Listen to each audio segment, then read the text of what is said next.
નમસ્કાર મિત્રો, અમદાવાદમાં બુધવારે રાતે ગાજવીજ પવન સાથે ધોધમાર વરસાદ વરસ્યો હતો। આ સાથે દક્ષિણ, ઉત્તર અને મધ્ય ગુજરાતના અનેક વિસ્તારોમાં ગાજવીજ સાથે ધોધમાર વરસાદ વરસ્યો હતો।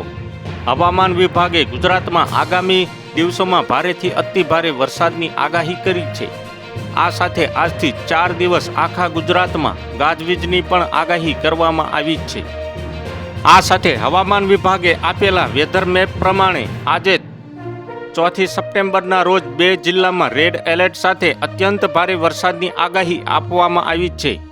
5મી તારીખે સુરત, તાપી, નવસારી, વલસાડમાં રેડ એલર્ટ એટલે કે અત્યંત ભારે વરસાદની આગાહી છે। આ સાથે બોટાદ, અમરેલી, ભાવનગર, ભરૂચ, નર્મદા આ જિલ્લામાં અતિભારે વરસાદની આગાહી છે। છોટા ઉદેપુર અને ડાંગમાં અતિભારે વરસાદની આગાહી કરવામાં આવી છે। 6ઠી તારીખે દક્ષિણ ગુજરાતના કેટલાક વિસ્તારોમાં અત્યંત ભારે વરસાદની આગાહી છે। આ ઉપરાંતના તમામ જિલ્લામાં ભારેથી અતિભારે વરસાદની આગાહી આપવામાં આવી છે। આ સાથે 7મી તારીખે દક્ષિણ ગુજરાતમાં કોઈ પણ એલર્ટ નથી। રાજકોટ અને સુરેન્દ્રનગરમાં ઓરેન્જ એલર્ટ સાથે અતિભારે વરસાદની આગાહી આપવામાં આવી છે।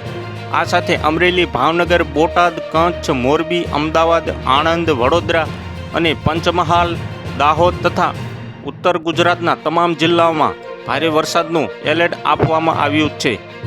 તો હાલ માટે અત્યારે આટલું જ। મળીશું નવી અપડેટ ને નવા સમાચાર સાથે। અમારા વિડીયો પસંદ આવતા હોય તો વિડીયોને એક લાઇક કરી દેજો।